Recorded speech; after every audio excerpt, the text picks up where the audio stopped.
Hello again. There aren't many good things about being poorly, but one of them might be that you get a chance to do some serious reading, which is what I did recently. I pulled a couple of books which had languished on my TBR pile down from the shelf and gave them a read.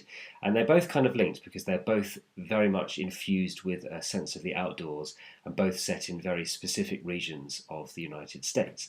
The first of these is Sceptre by Brian Kimberling, which is published by Tinder Press. Brian Kimberling is from Indiana in the United States, and a few years ago, or many years ago, he worked as a research assistant on a study of Indiana songbirds. And it is that experience which forms the basis of this novel. Now, I'm calling it a novel, but as I've just said, because it's based very much on Kimberling's real experience as a research assistant, it doesn't really read like a novel. It reads more like a memoir. There's quite a lot of factual detail in there about doing a study like that, including different types of birds, trigonometry, measurements, all that sort of stuff.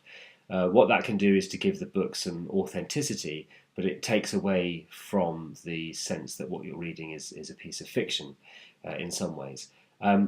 What it does mean is that the book is filled with lots of very well observed detail, of course, and above all of that, of course, Kimberling does write well. I mean, he has some very nice observed detail about human beings, about human relationships.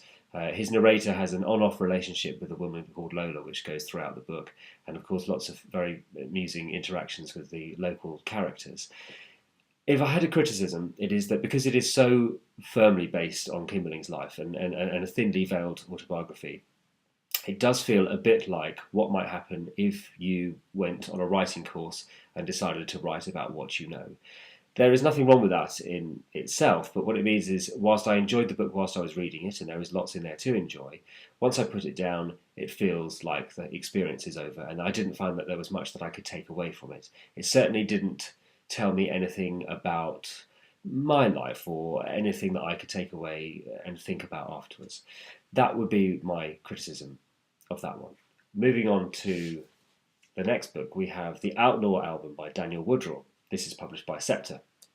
Woodrell famously wrote Winter's Bone, which was turned into a film which did very well with Jennifer Lawrence. And this is a collection of stories.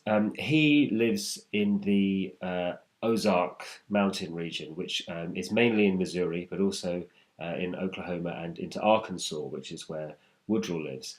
And the stories are very much set in a specific area. Both of these books have that feeling, and you buy those certain types of food that have the denomination of origin mark on them, things like Parmesan and mozzarella or Cornish pasties, whatever it might be. And these books feel like the literary equivalent of that. They are very much set in a specific area, and they become a very immersive experience when reading them because they have this sense of authenticity. They feel very genuine. Woodrell's writing is pared to the bone. It is brutal at times. These are people living in a very isolated rural area of the United States, and the stories are filled with violence and loneliness. These are people who, I mean, his prose has been described as Old Testament prose in the past. I'm not sure if I really felt that because it doesn't feel sort of archaic or old-fashioned, although a couple of these stories are set in the past.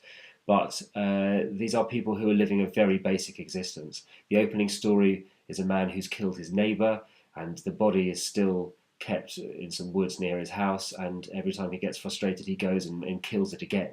There is another story where a man wakes up to find an intruder in his house, a naked man stood at the end of his bed, and he kills him.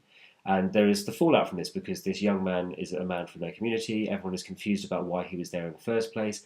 And it isn't so much the community's program which is the problem, because he runs a local store and he has to deal with people coming in and sort of talking about him and looking at him. But it's his wife who begins to question whether the way that he reacted was appropriate and whether he needed to kill him at all, or certainly in the way that he did. I won't say any more about that.